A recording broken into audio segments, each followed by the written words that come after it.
Hey guys, I have recently returned from an overseas trip, so I'm still trying to get back into my usual schedule, and I figured that this might actually be the perfect time to do an official Q&A. I have asked you guys on YouTube, Facebook and Twitter to send me your questions, and if you're not yet following me on social media, you can find the links to all of that down below, so make sure you go and check those out. I did get a ton of great questions, and since I won't be able to answer all of them in a single video, I picked the most exciting and probably the most common ones so that you can finally get some closure. But now, before I bore your face off, let's jump right into it.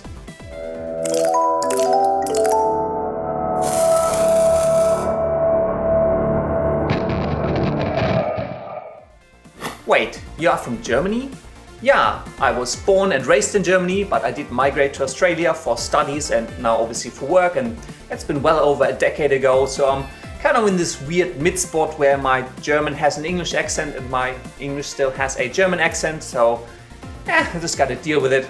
The main reason I like to keep all of my communications in English is because I've got an English keyboard, so the keys are slightly different to a German keyboard if you've ever used both of them. Also, I don't have umlaute, so writing in German is a little bit more complicated. Plus, English is around me all the time, so my preferred method of communication is English, just because it's easier and more natural for me because I've been here for so long, but I obviously still understand and speak German. Are you a full-time YouTuber or do you have a separate job? If so, what do you do for a living? While I would love to be doing YouTube full-time, at this point it's not much more than pocket money, so I still have an actual full-time job that pays my bills and allows me to run my YouTube channel. That is also why I'm sometimes a little bit slow releasing new tutorials, because obviously I only do Surface Studio stuff in my free time and I still do have a social life that needs to go in there somewhere as well, so no, YouTube is not my full-time job. I'm actually a trained software engineer and I do a lot of web application development, cloud computing, AWS, architecture, infrastructure, and it is another area in my life that I'm actually really passionate about. And I have been considering starting another YouTube channel where I then talk about all things technology, computer, gadgets, gear, and start some tutorials for software development because it is something I really enjoy. And if you're interested, leave me a comment down below because it is certainly something I have been considering doing. How many people work for your channel? I actually have a pretty big team of one. Well, most of the video work is really just me in front of a green screen and me on my computer recording the tutorials and doing the voiceovers and editing. But Celina does help me out a lot with behind the camera work, especially when it's, camera work for skits where it's me and Walter involved, and she comes up with a lot of great ideas. You would also have seen Jimmy and Violet for especially our Halloween specials for The Ring, The Zombie Hunt and some of the other skits. They do help out, so I have friends and family helping me out run this channel, but most of the work is really just me. What inspired you to get into editing? Many years ago, Celina showed me a video on YouTube and it was actually the rocket jump video from FreddieW. If you haven't seen it, I'm going to put a link up here in the top left hand corner. Go check it out, absolutely epic. And that video and all of the other stuff that FreddieW was doing at the time really got me excited because it was really well edited videos with really cool visual effects and all done by people at home. It wasn't a movie studio doing it. It was consumer grade, but really cool, really engaging and exciting. And it just really sucked me into it. I wanted to learn all the software needed. I wanted to learn all of the techniques, and I just got massively involved, started learning myself, editing, trying things out. And well, 5 years later, here we are. Did you learn in school or is your knowledge entirely coming from YouTube's tutorials? I did not go to film school. I studied software engineering, which is why my full-time job is in IT. So yeah, I've essentially learned everything I know from free online resources. My initial source of tutorials wasn't actually YouTube. Predominantly, I learned from Video Copilot. Video Copilot has a really large amount of super in-depth, very advanced tutorials for After Effects, compositing and visual effects on their channel. Personally, I felt I really connected with Andrew Kramer's rather offbeat type of humor because it very well aligns with my own special type of humor that I like to bring to my own videos.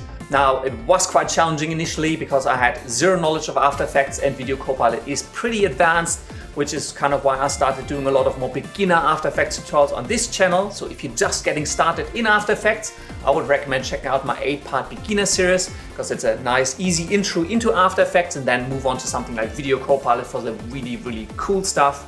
After Video Copilot, I discovered a lot of great channels on YouTube, predominantly Film Riot, has a lot of great filmmaking tutorials, but also visual effects and special effects. Indy Mogul, more practical, but also a lot of great content, and I'm really excited to see them back on YouTube now and continuing on with their channel. Final Cut King, VFX Bro. There's so much great content online, and that's really what I use to learn everything I know in my free time. What is the best used VFX compositing software, in particular for beginners and pros? Whoa, red flag. Sorry, quick rant. Whenever someone asks me what is the best X, I have to stop. I have to go, wait, hold on a second. The best, there is no single answer to what is the best. The best is a subjective term. If I ask people what's the best book, the best movie, the best food, the best holiday location, anything, people will give me different answers, and nobody is wrong because there is no best. The best is a subjective term.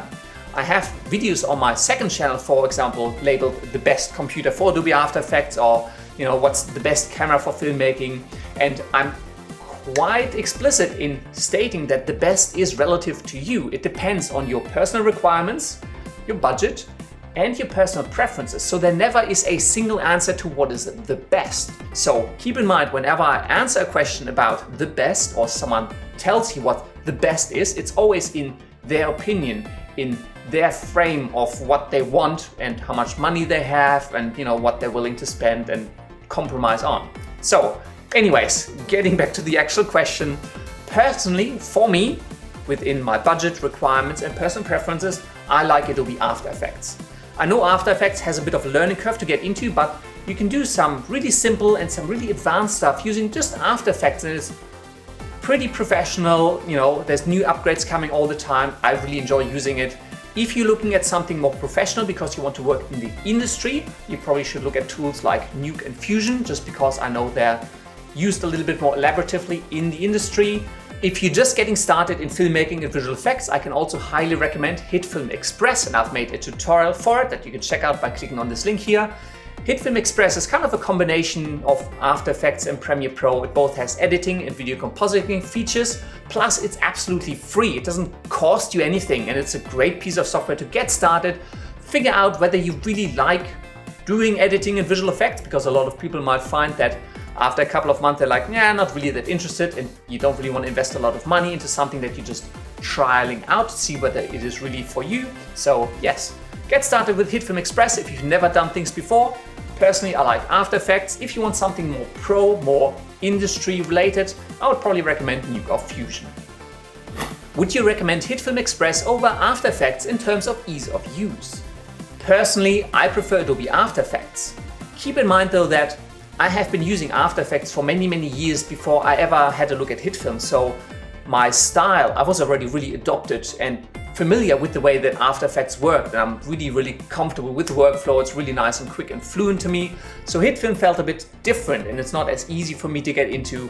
If you had never used either one before, I don't know whether you would probably find After Effects a bit more complicated, but once you get really used with it, you probably find it more productive. HitFilm is probably a bit easier to get into, but you may find certain things a bit limiting once you've used it for a little bit, but it's really difficult to tell. So I would recommend HitFilm Express is free, get it tried out. After Effects has a trial, go and try it out and just see which ones works better for you. What are the plugins that you recommend for After Effects?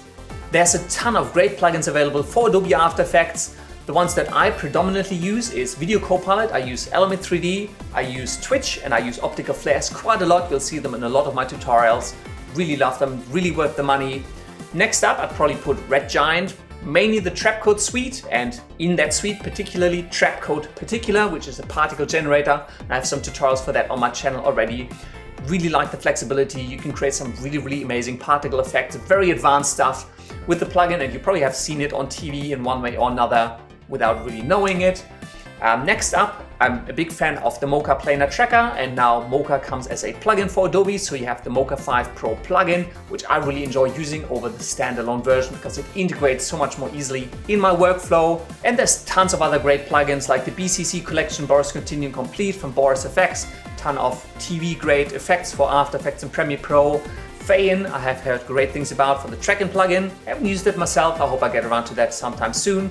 Then there's the Ignite plugin pack from HitFilm, which brings all of the HitFilm effects available into After Effects. And then there's a ton of other ones, so you really have to figure out which ones make the most sense to you. For me, Video Copilot, Red Giant, can't live without them, Mocha, BCC, and then a few others.